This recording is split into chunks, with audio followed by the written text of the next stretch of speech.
Dan selanjutnya juga yang penting itu adalah pendalaman-pendalaman terhadap isu mengapa Indonesia kemudian masuk dalam pusaran antagonisme identitas.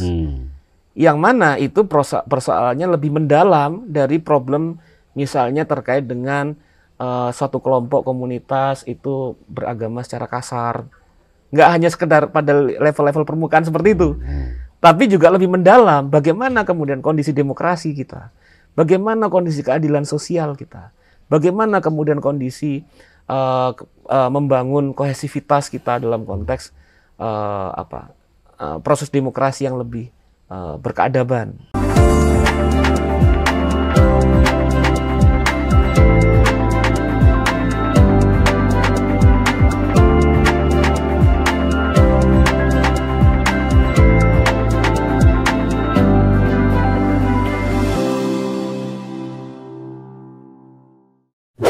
Sobat, jumpa lagi dengan saya Nur Hidayat Sardini, tentu dalam Gazebo NHS. Saya kedatangan tamu jauh, Jakarta Surabaya. Saya akan sapa Angga Airlangga Pribadi. Ya, Bang Unair. Ya. Sekarang aktif di Jakarta. Iya, sering mondar-mandir. Mondar-mandir. Ya. Kan biasa dosen begitu ya. Dosen itu kalau di kampus tidak betah, kalaupun betah itu pasti jadi pejabat kampus. Nah, kalau sekarang Angga sedang tidak berada di kampus. Sedang tidak berada. Walaupun betah juga. Ini ngapain ke Semarang? Ini saya lagi ada acara diundang terkait dengan pembahasan penyempurnaan dan jaring aspirasi masyarakat terkait dengan Undang-Undang Cipta Kerja yang kemarin Omnibus Law keputusan MK itu sedang dibahas ya. Betul. Tuntutan MK. Iya, penilaian MK. Kemarin aku baca itu Bung Angga di media ya. Iya. Soal politisasi identitas. Iya. Apa yang sebenarnya Bung Angga pikirkan tentang polarisasi istilah di situ? Polarisasi identitas. Gimana itu? Ya. Jadi begini, sebetulnya kalau kita ngelihat dari beberapa tahun belakangan ini, kita melihat bahwa ruang politik kita ini sekarang ini intens dengan atau padat dengan munculnya polarisasi atau mungkin istilah lebih tepatnya antagonisme identitas. Oke. Artinya bahwa kalau kita tahu politik identitas itu sendiri sebetulnya merupakan bagian yang inherent dalam proses-proses politik. Iya kan? Karena itu memang natural ya. Itu natural. Bahkan kalau kita lihat misalnya, ini saya bawa buku nih. Oke. Tentang Pancasila ya. Oke. Kalau kita baca Bung Karno. Bung Karno itu dalam pidato beliau lahirnya Pancasila, 1 Juni 1945 itu mengutarakan tentang mention politik Islam misalnya. Jadi dia mengutarakan ya kalau kekuatan politik Islam ingin memperjuangkan aspirasi dan gagasan Islam misalnya perjuangkan di parlemen. Artinya apa? Bahwa kesadaran tentang hadirnya suatu politik identitas itu merupakan suatu hal yang alamiah gitu, yang natural, yang memang itu menjadi bagian yang diperjuangkan dalam proses politik. Nah, problemnya itu kan terjadi ketika yang hadir adalah antagonisme politik identitas. Artinya ada suatu politik identitas tertentu berhadapan dengan yang lain dan mereka satu sama lain menganggap bahwa yang lain sebagai musuh. Sebagai musuh yang kemudian bahkan harus dihabisi. Harus dienyahkan, harus tidak diberikan ruang dalam kekuasaan dan lain sebagainya. Nah, itu menjadi tidak sehat karena ikatannya menjadi bukan ikatan keluargaan lagi, tapi ikatan permusuhan. Nah, itu yang kita antisipasi jangan sampai. Bung Angga lebih sering menggunakan istilah polarisasi identitas ya. Polarisasi Kenapa identitas. tidak misalnya politik identitas? Begini, karena kalau saya melihatnya sebagai suatu hal yang problematik dalam arena politik, maka yang terjadi itu adalah polarisasi identitas atau antagonisme identitas.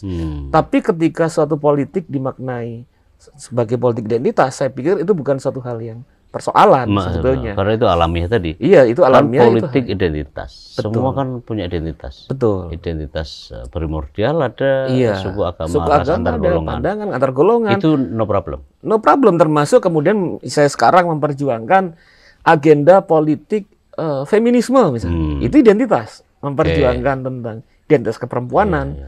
memperjuangkan identitas tubuh gitu. Oke. Itu hal yang biasa. Memperjuangkan misalnya memperjuangkan kelompok-kelompok adat, masyarakat adat, itu identitas Iya, gitu kan. iya. Bahkan memperjuangkan mereka membangun apa orientasi yang menjadi arus utama yang mau diperjuangkan. Nah, itu identitas. Jangan-jangan masalahnya polarisasi etnisitas atau polarisasi religiusitas. Bisa jadi, bisa macam-macam bisa ini. Contoh misalnya, kalau sekarang itu misalnya di Indonesia ada misalnya polarisasi berbasis agama, gitu macam-macam. Di Eropa misalnya di Prancis yang muncul itu adalah politik identitas berdasarkan pada supremasi warna kulit. Eropa misalnya, saya ini sebagai warga negara kulit putih ini yang memiliki Eropa gitu. Oke. Kaum imigran itu di sini cuma ngontrak, Ya, nah kayak gitu. Kayak Hitler dulu, Kayak Arya, Hitler ya. gitu, atau pendukungnya Donald Trump misalnya, white supremacy. Nah, artinya kan sesuatu hal yang sifatnya berorientasi, mau itu etnis, mau itu kemudian agama, mau itu warna kulit segala macam. Ketika mereka menunjukkan superioritas di atas yang lain, dan di sisi yang lain mencoba mengeksklusi, meminggirkan, tidak berikan tempat kepada identitas lain untuk bisa berpartisipasi dalam ruang politik. Nah, itu yang jadi persoalan. Itu jadi antagonistik gitu. Ya, tapi itu kan kalau politik identitas itu kan konsep netral. Iya. Politisasi identitas itu baru masalah. Politisasi iya dalam konteks. Nah, politisasi identitas menjadi masalah. Dan yang menjadi persoalan di Indonesia ketika yang berlangsung adalah komodifikasi identitas. Oke. Ketika identitas tertentu itu kemudian ditransaksikan dengan duit, gitu kan, dengan kemakmuran, populisme menjadi bagian itu. Nah, itu nanti kita bisa mengelaborasi lebih jauh itu. Oke. Bang, itu kan kalau misalnya politisasi identitas, polarisasi identitas berhenti sampai di situ, lalu kita akan tambahkan minus soal agama, ya kan? Karena ada masalah. Iya. Iya kan? Di Indonesia kan problemnya di agamanya. Iya. Jadi kan misalnya gini, itu lebih mirip antara minoritas mayoritas. Iya betul. Minoritas mayoritas relasionalnya adalah kan minoritas etnis dan minoritas agama. Kan baru problem. Iya. Tapi itu kan kita sudah biasa. Sebenarnya sudah biasa gitu. Tapi kan, ketika dikomodifikasi itu. Dikomodifikasi menjadi bagian dari pertarungan dan kecenderungan menolak yang lain itu berpartisipasi sebagai warga negara, itu yang jadi masalah. Nah, tapi sebetulnya ini Bang NHS, kalau misalnya menurut pendapat saya bahwa benturan politik identitas tadi atau antagonisme identitas itu adalah fenomena permukaan. Jadi dari problem gunung es yang ada di dalamnya itu yang lebih mendasar. Icebergnya itu ada yang lebih mendasar daripada sekedar politik identitas, dan seringkali ini menjadi masalah karena tidak disentuh. Gitu. Akar persoalannya. Apa menurut Bang Angga? Jadi gini, satu hal yang mempertemukan, populisme, gitu. Apapun itu, populisme misalnya di Indonesia, gitu kan. Populisme bahkan di negara demokrasi yang sudah kuat, Amerika Serikat, populisme yang ada di Inggris, gitu, Brexit, gitu. Populisme yang kemudian berbasis pada ras, misalnya di Prancis, di Filipina, segala macam, semua itu tampil muncul pada saat yang hampir bersamaan seiring dengan krisis ekonomi dunia. Gitu. Oke, jadi, lalu bahkan kemudian ketemu dengan proses-proses elektoral. Proses elektoral. Jadi di satu sisi yang terjadi kalau kita ngelihat konstituen-konstituen yang kemudian menjadi pendukung utama dari kekuatan populisme atau politik identitas tadi, itu adalah konstituen yang kemudian kita lihat paling rentan mengalami proses pemiskinan sosial. Dalam artian meskipun mereka tetap sebagian besar berada di kelas menengah, tapi kekuatan ekonominya sedang melemah. Terus daya belinya sedang melemah. Kapasitasnya lagi runtuh. Jadi kebetulan misalnya saya pernah dapat rezeki ya pada waktu itu tahun 2016 pada saat Pilpres Amerika itu. Itu kan kesana pas Donald Trump naik. Orang kita ada di sana lah. Iya. Cuma beda tempat. Beda tempat. Saya di Washington. Banten dan sekitarnya. Oh, berarti waktu itu kalau nggak saya datang, Bang NHS pergi atau sebaliknya gitu kan? Iya. Saya dengan IFES ya. Oh iya. Bawaslu DKPP waktu itu. Betul. 2016. Nah, pas itu kan? Iya di situ. Itu yang kita bisa ngelihat saya tahu hingar-bingarnya dan kemarahan kelas pekerja kulit putih. Karena pada periode sebelum krisis, mereka merasa bangga dengan identitas mereka sebagai kelas pekerja awalnya. Tapi ketika kemudian mereka melihat bahwa krisis terjadi, kemudian imigran datang, banyak segala macam, mereka menghadapi kenyataan bahwa daya tahan ekonomi mereka melemah, gitu. Sehingga mereka memproyeksikan identitas itu sebagai bentuk perjuangan mereka dan menihilkan yang lain tadi, kan. Dan Donald Trump mengadu-adu itu. Dan mereka mengungkit-ungkit sentimentalisme. Dan Donald Trump berhasil melakukan komodifikasi terhadap identitas. Kalau begitu kan gini, orang kan di Amerika untuk memilih presiden, Bung Angga tahu, pada menjelang hari pemungutan suara esoknya, kan ada kelompok gereja juga yang belum menentukan sikap. Betul. Kelompok evangelis terutama yang di sana kan kuat sekali gitu ya. Begitu dia menganjurkan kepada jemaatnya, umatnya lah gitu ya, lalu kan jadi. Iya betul. Apa yang salah dengan bauran agama untuk kepentingan Trump? Kalau saya melihat gini, bahwa bukan pada persoalan normatif salah atau benar gitu.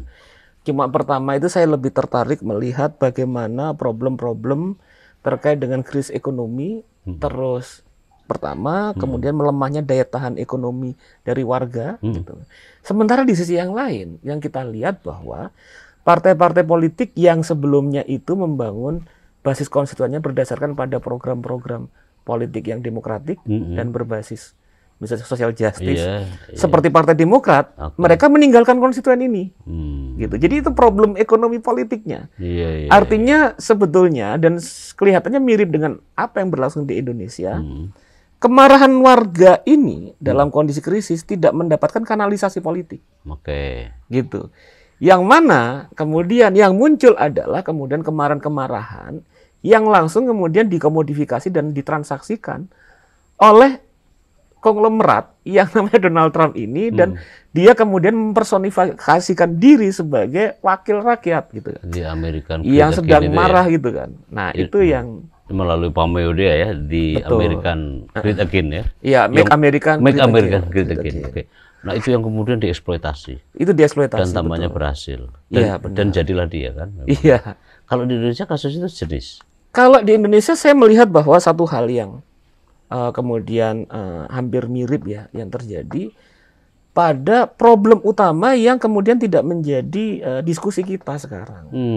Sebetulnya mirip-mirip juga karena kita berhadapan dengan selama proses ini kita berhadapan dengan krisis ekonomi yang begitu kuat.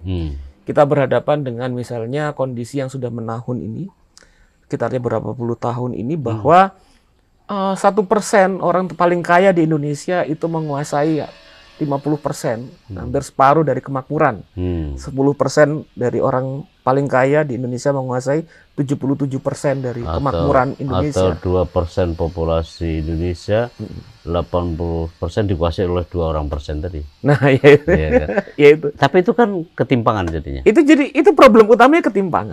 Iya, problem utamanya ketimpangan, dan kemudian dalam konteks ketimpangan yang begitu besar ini, kemudian kita juga menghadapi sebagian besar lapisan kelas menengah yang orang-orang terdidik. Ini orang-orang terdidik kayak misalnya kita ini kan sekolahnya tinggi gitu kan. Dengan ekspektasi bahwa seiring dengan sekolahnya tinggi, harapan hidup yang lebih baik, kesejahteraan yang lebih baik. Tapi kita berhadapan dengan benturan realitas yang nggak seperti itu. Kita berhadapan dengan misalnya bagian dari keluarga kita, anak kita kemudian untuk membayar kuliah bagaimana gitu. Itu peristiwa-peristiwa seperti itu yang kemudian membuat terjadinya yang kemudian dalam konteks kajian sosial itu kemudian apa istilahnya adanya deprivasi relatif. Itu Thatcher-Bed Kurs. Betul, Thatcher-Bed Kurs. Nah, ini nggak ada kanalisasi politiknya. tidak ada partai-partai politik gitu yang menjangkau, yang peduli, yang memperjuangkan orientasi program-program berbasis pada problem-problem ini. Contoh misalnya begini, ketika kemudian berkaitan dengan milenial, dalam ruang elit politik bernegara, milenial itu ditampilkan begitu megah, begitu mulia, terus kemudian dengan berbagai macam capaian. Tapi problem-problem milenial yang dihadapi oleh kalangan milenial tidak diadres dengan baik oleh kalangan elit. Contoh misalnya, milenial dengan kemudian undergraduate, baru fresh graduate, terus harus kerja, ternyata mereka berhadapan dengan kondisi uang kerja mereka nggak bisa ditabung.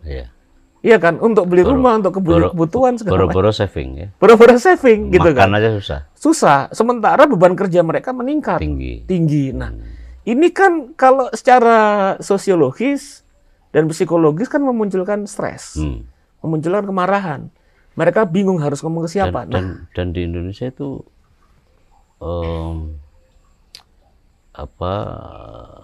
gejala demografis. Bonus demografi itu. Nah, bonus demografi nggak tertangani karena problem semua, dan artinya kita dalam proses bernegara itu juga kalau menurut saya perlu untuk melihat dalam dimensi kritikal untuk memperbaiki bangsa ini. Seringkali kita kemudian tidak mau mendengarkan dimensi-dimensi kritis tentang problem bangsa dan langsung kita mau jumping, mau memperbaiki. Gimana memperbaiki kalau kita problem persoalannya nggak kita pernah sentuh gitu kan? Jadi iceberg tadi itu memang nggak pernah tersentuh menurut nggak pernah tersentuh problem secara dimensi ekonomi, semakin lama kemudian kalau begitu persoalan. Itu kan kontraksi ketidakpuasan terhadap keadaan, pendidikan yang meninggi, sementara itu lahan untuk basis material mereka minim misalnya. Minim, mereka harus bertarung. Kan kecewa. Iya. Relative deprivation kan jadinya kan. Betul. Nah, kan itu wajar.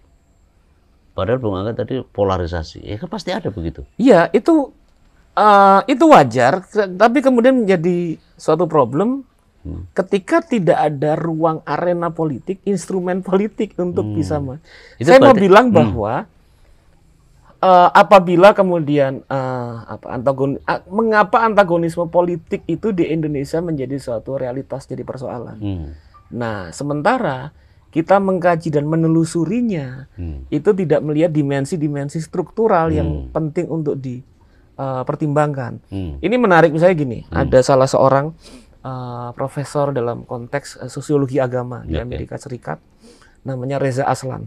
Nah, Reza Aslan ini pernah bilang, kalau kamu berhadapan dengan model-model tadi antagonisme politik identitas, kemarahan agama, jangan ladeni mereka dengan perang agama juga, gitu. Tapi dengan konkret, dengan memahami persoalannya seperti apa.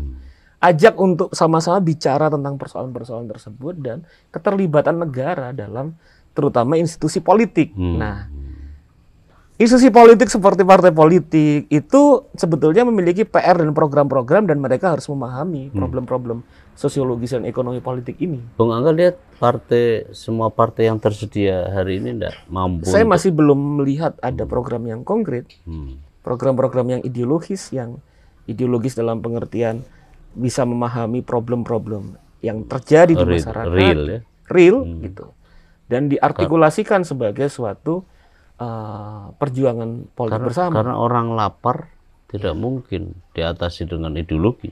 Iya, karena program yang sejalan dengan kebutuhannya kan seperti itu. Iya. Nah, titik salahnya di soal politisasi identitas atau polarisasi yang Bung Angga sebut tadi, pada ketidakpedulian. Ketidakpedulian banyak pihak terhadap terutama iceberg tadi. Iya, iceberg. Dan pada saat bersamaan negara sekurang-kurangnya diwakili oleh legislator. Betul. Tidak juga bermain di situ ya? Tidak bermain di situ.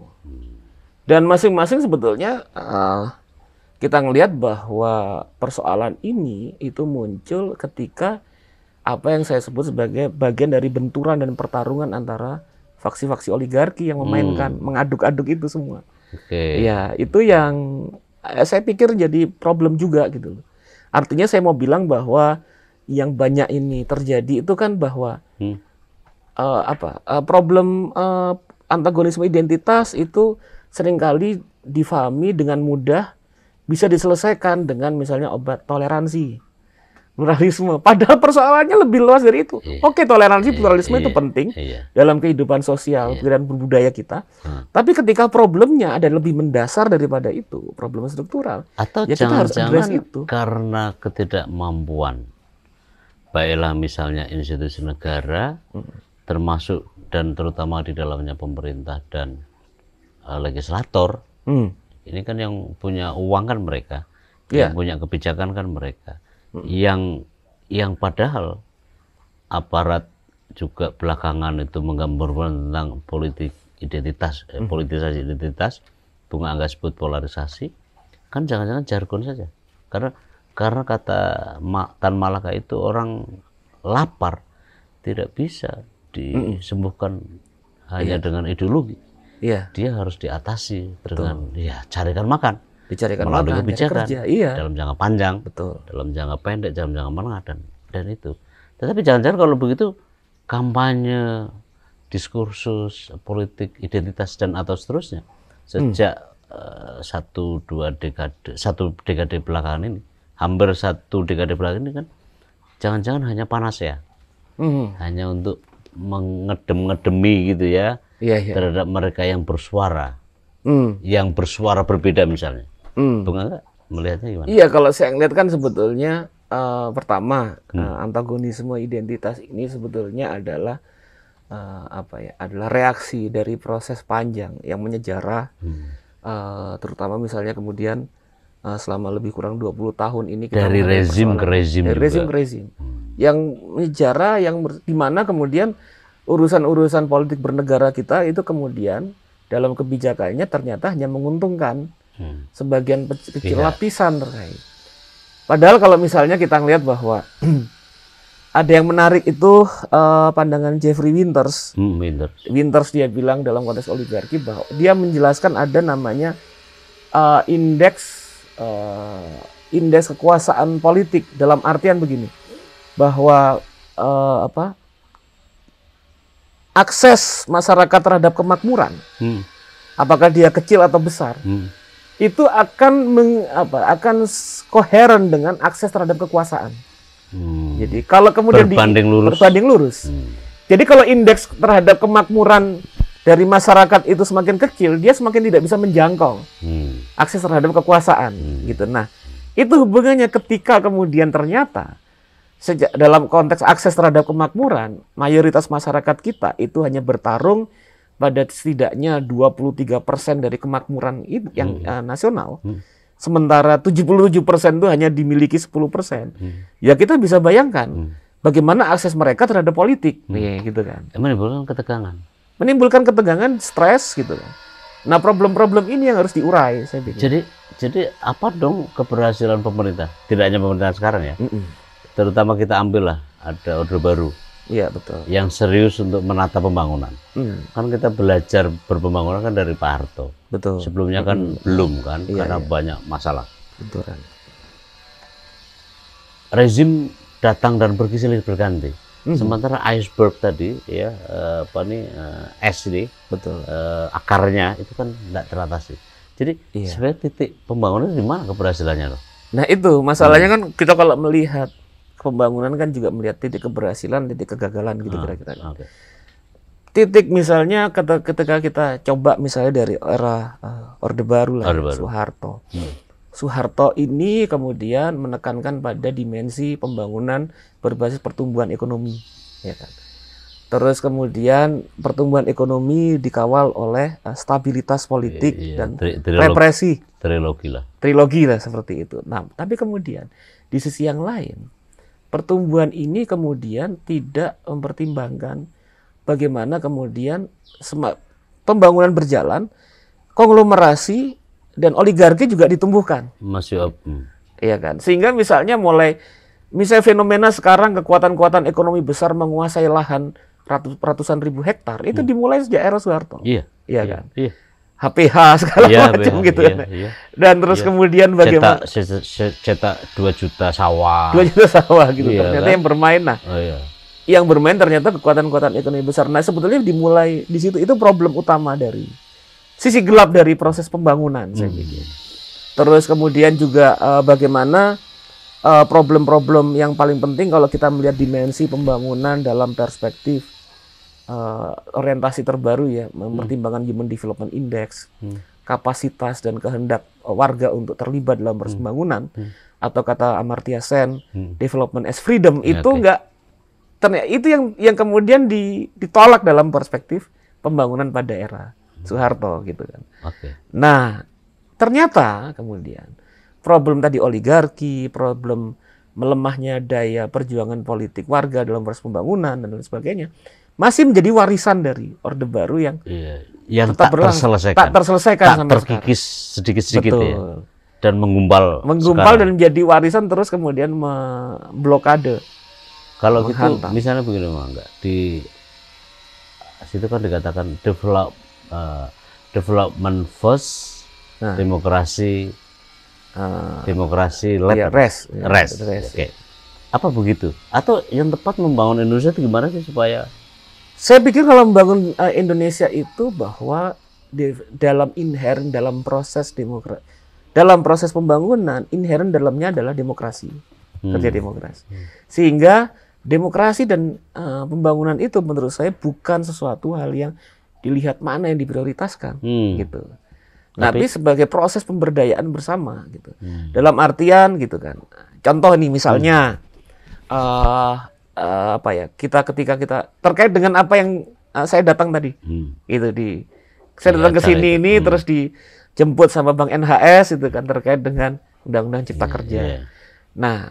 Salah satu kemudian keputusan MK itu adalah keterlibatan demokratik dari warga negara dalam upaya menyempurnakan undang-undang. Nah, itu kan sebagai bentuk di mana pembangunan inherent di dalamnya proses demokrasi harus bekerja.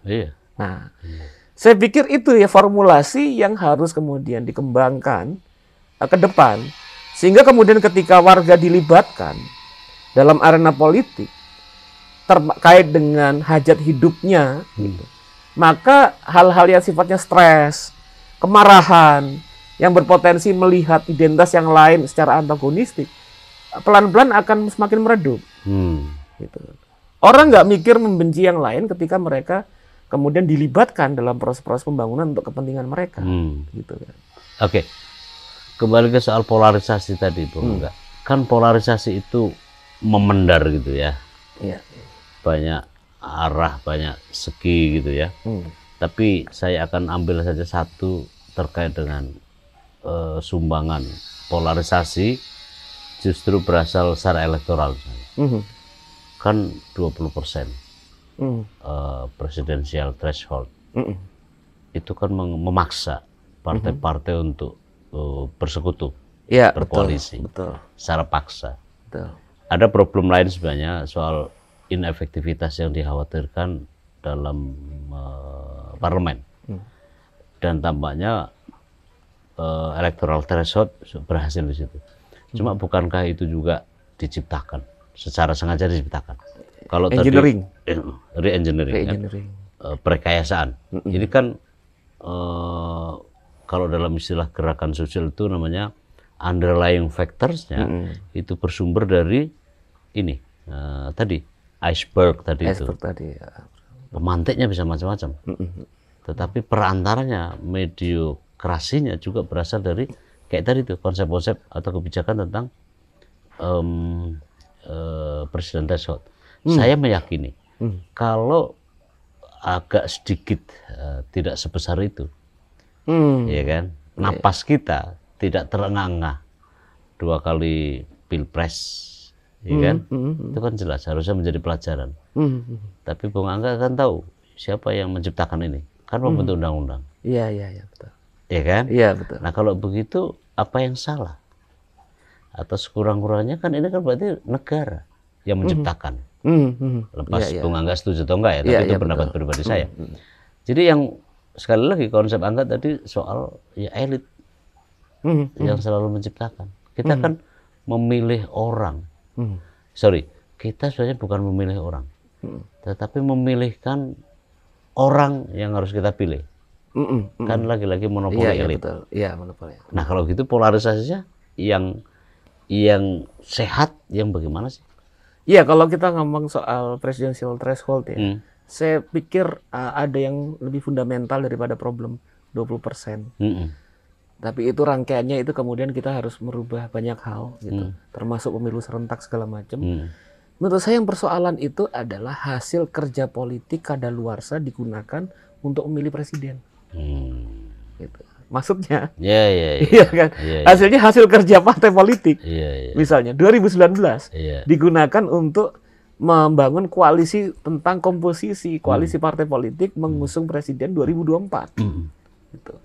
Nah, itu yang problematik. Padahal bicara politik, koalisi itu adalah real politik pada saat ini yang menentukan bagaimana kemudian proses mekanisme pemilihan pemimpin pada saat yang bersamaan. Gitu.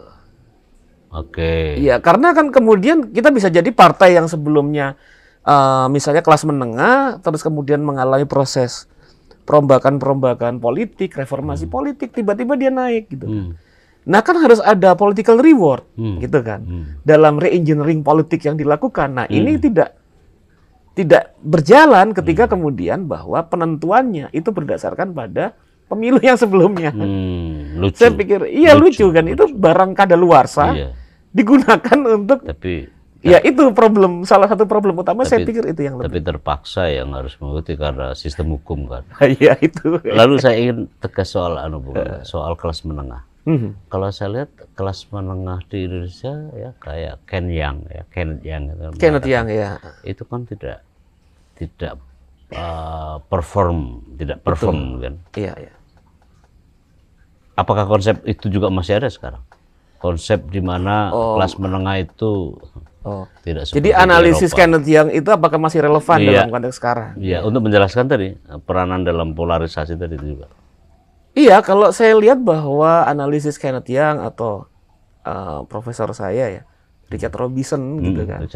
Ketika dia bilang bahwa kelas menengah di Indonesia, middle class di Indonesia dan juga kelas bourgeois di Indonesia tidak memperjuangkan kepentingan genuine mereka sendiri. Gitu. Kenapa demikian? Karena mereka hanya untuk diri sendiri juga enggak juga ya? Iya, bukan kepentingan, artinya kepentingan kelas itu kan jelas. Kalau kelas bourgeois, kelas menengah, ya yang diperjuangkan adalah bagaimana otonomi misalnya kan. Otonomi dan kontrol terhadap negara. Itu kepentingan genuine kelas. Dari kelas menengah ataupun kelas bourgeois mestinya harus begitu. Ataupun working class juga working sama. Class seperti itu gitu. Tapi kan enggak. Ini enggak, karena apa? Karena proses-proses pencarian kemakmuran mereka masih bergantung pada negara. Nah, itu yang menjadi persoalan, problem. Bahwa ya sebetulnya kemudian itu menunjukkan bahwa negara masih menjadi pusat, ini rangkaian panjang ya. Rangkaian panjang di mana negara masih masih menjadi pusat bagi penumpukan gitu kan. Konsentrasi politik dan kemakmuran pada saat bersamaan, akumulasi. Ini problem kan gitu kalau kita mau membangun suatu tatanan ekonomi yang sehat gitu kan. Katanya berbasis pasar, ya wilayahnya jelas gitu kan. Kalau mau melakukan upaya untuk menjadi lebih sejahtera dan makmur, ya wilayah ekonomi gitu kan. Negara harus menjadi wasit yang kemudian bekerja membangun keadilan, tidak menjadi sarana penumpukan kemakmuran gitu. Atau jangan-jangan sebagai pemain itu sendiri. Nah itu salah satu warisan dari problem Orde Baru yang belum selesai saya pikir gitu, dan masih menjadi masalah kita gitu sekarang.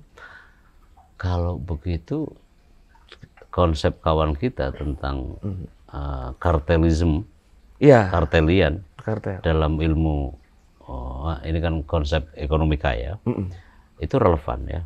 Partai itu juga sebenarnya nggak lebih dari apapun mengandalkan bukan iuran mandiri, betul. Tapi juga sektor negara yang sektor negara dan politik kartel itu kan kemudian kongsi-kongsi di antara kekuatan besar partai politik. Nah, itu memang seperti itu yang terjadi gitu. Dan itu biasanya bersekundan ya dengan kekuatan ekonomi. Oligark. Nah, oligark sama orang yang butuh kartel, kartelian, political kartelian, dan juga termasuk adalah partai itu sendiri. Betul. Lalu di saat bersamaan diskresi negara juga terlalu besar. Iya, betul. Iya. Iya kan? Benar. Jadi kita dalam bernegara, bermasyarakat, berbangsa, hanya orang-orang di kampung aja yang masih genuine. Masih genuine ya kan. Dia Yang sangat jauh dengan kekuasaan sebetulnya. Dia tanpa dosa. Iya, betul. Sementara kalau pertanian diolah, pertanian dikelola dengan baik, ini kan sebenarnya menampung orang-orang baik ini supaya tidak jadi penjahat yang mobilitas vertikalnya. Jadi kan lapisan bawah kita itu sebutlah murni, tapi begitu naik ke atas itu jadi sekondan yang kartel. Kalau ikuti pemikiran kawan kita Gus Gerido, Bung Dodi, itu kan begitu. Iya, akhirnya gitu. Iya kan? Berkumpul ya. Ya, ini elit, ini menengah, ini bawah. Betul. Sementara kita kan sebenarnya nggak ada potongan working class, ya kan? Karena kita adu-adu ya. Walaupun mau setung, konsepnya kan tetap pertanian. Lebih mirip kita, kata Tan Malaka. Tapi ini kan kelas menengah kita kan juga rapuh. Rapuh, betul. Tidak terbentuk. Kelas menengah rapuh, kelas burjuasi kita rapuh. Rapuh. Pengusaha kita. Jadi kita jadi kapitalis juga enggak? Iya. Tapi menarik Bang NHS. Ini sorry saya potong. Iya. Saya baca gitu bahwa ternyata ini bukan hanya persoalan pada era Indonesia merdeka. Soekarno itu pernah menulis, saya baru baca lagi temukan bahwa negara kita Indonesia ini kemudian memerlukan perjuangan yang ekstra keras dibanding yang lain untuk merdeka. Karena katanya Soekarno, kita tidak memiliki kelas burjuasi yang kuat. Kita tidak memiliki kelas menengah yang kuat. Kita hanya memiliki kelas petani dan buruh yang kecil-kecil semua. Gitu. Jadi ini problem yang menyejarah. Karena pada waktu itu kan Marhaen itu. Iya, jadi ketemunya Marhaen dan sebelumnya burjuasi kita nggak dilumpuhkan oleh era kolonialisme gitu kan. Kita tidak diberikan ruang kelas burjuasi, saudagar-saudagar pengusaha kita untuk bisa mengembangkan perekonomiannya pada era kolonial di Belanda. Kolonialisme Belanda yang beda dengan imperialisme Inggris. Imperialisme Inggris memiliki kepentingan barang-barang yang diproduksi melalui proses industri itu bisa dibeli oleh masyarakat India. Contohnya India itu. Imperialisme imperialisme baik hati. Iya, imperialisme liberal kalau Inggris. Nah, itu yang jadi problem ternyata menyejarah terus sampai sekarang tidak bisa lepas. Waktu negara kolonial ini, negara kolonial runtuh, muncul negara nasional. Kita tidak punya kekuatan apapun. Yang tersisakan pada dua pihak. Dari lapisan menengah lah ya. Saya tidak mengatakan kelas menengah. Pertama kelas menengah pengusaha Muslim. Iya. Sebagian besar. Maka ada kantong-kantong Muslim. Yang kedua kan Chinese. Betul. Yang tersisa kan itu aja. Hanya itu. Iya. Sementara Belanda kan tahu keperpihakannya kemana. Benar. Iya kan? Iya, betul. Nah begitu. Dan sengaja dipecah belah Belanda. Bung Karno punya maksud politik benteng. Politik benteng untuk bisa membangun kesetaraan. Iya, tapi kan sedikit aja. Iya, sedikit. Iya, tapi betul. Itu pun juga lebih lumayan daripada nggak sama sekali. Tapi kemudian Angkatan Darat, begitu negara Orde Baru jatuh, begitu negara Orde Lama jatuh, muncul kan dia kan militer. Betul, benar. Militer enggak punya gaya untuk jadi pengusaha. Karena konsepnya berbeda kan. Iya, betul. Ya kan? Iya, benar. Tapi kan akhirnya dia berkolusi dengan kekuatan nah, lucunya bagaimana birokrasi kan? Nah, padahal akhirnya birokrasi yang muncul. Di satu sisi secara pendapatan dia tidak kuat, tidak mengharapkan kuat banget. Betul. Tetapi di saat bersamaan dia nerimo. Benar. Karena terjadi proses transformasi. Nah, itu sebetulnya kaum ningrat. Kaum aristokrat, pangreh praja, yang sisa. Dan sebetulnya yang dimakmurkan kalau kita tadi lihat secara teliti Orde Baru, kalangan ini. Lah iya. PNS, birokrasi, pangreh praja, ningrat ini sebetulnya. Mereka makmur, diskresi besar, tapi satu hal saja yang diminta oleh negara. Mereka loyal, memilih Golkar. Gitu. Nah sekarang kita 20 tahun lebih reformasi, ketika kekuatan negara runtuh, ya cari sendiri-sendiri. Benar. Dan itu juga Bang, kalau kita ngelihat sebetulnya Bang NHS, problem antagonisme politik identitas. Saya tidak menolak atau tidak mengecam politik identitas tadi kan. Tapi antagonisme ini dibangun karena selama 32 tahun lebih gitu. Kita ini tidak mengalami collective social learning untuk membangun berinteraksi secara dialektik tentang bagaimana berpolitik dengan identitas-identitas yang berbeda. Nah, itu yang jadi masalah kan. Yang egaliter. Yang egaliter demokrasi. Orang biasa aja ngomong ketemu yang lain, bercanda-bercanda, gojlok-gojlokan, tapi kemudian bahwa dalam proses politik yang sehat kita menghormati. Nah, itu yang... Tapi sebenarnya itu pernah dicontohkan loh para pendiri Republik. Oh iya, iya betul. Kalau lihat ada proses, ada proses pemotongan. Betul. Tadi. Memang itu antara elit dengan massa dipotong itu pada zaman Orde Baru. Iya. Politisasi, politing mass gitu ya. Benar. Karena itu melelahkan. Simpulan Pak Harto kan melelahkan. Iya. Tapi mafia Berkeley juga punya peranan untuk mencari formula ini. CSIS gitu kan. Benar. Waktu itu punya peranan. Kalau begitu Bung Angga komentari pidato Presiden kemarin, masa depan polarisasi, terutama kaitkan dengan pemilu 2024 misalnya. Iya, saya pikir bahwa secara umum pidato Presiden itu bagus, cuman kita perlu pendetailan. Jadi maksudnya seperti apa nih? Kalau itu terkait dengan antagonisme politik identitas, memang perlu disikapi dengan kritis. Dan selanjutnya juga yang penting itu adalah pendalaman-pendalaman terhadap isu mengapa Indonesia kemudian masuk dalam pusaran antagonisme identitas. Yang mana itu persoalannya lebih mendalam dari problem misalnya terkait dengan suatu kelompok komunitas itu beragama secara kasar. Nggak hanya sekedar pada level-level permukaan seperti itu. Tapi juga lebih mendalam bagaimana kemudian kondisi demokrasi kita. Bagaimana kondisi keadilan sosial kita. Bagaimana kemudian kondisi membangun kohesivitas kita dalam konteks proses demokrasi yang lebih berkeadaban dan lain sebagainya. Intinya pokoknya Pancasila itu gimana? Pancasila itu kan jelas. Pancasila itu bicara religiusitas terkait dengan empati, Pancasila terkait dengan kemanusiaan, terkait dengan kemudian demokrasi, keadilan sosial.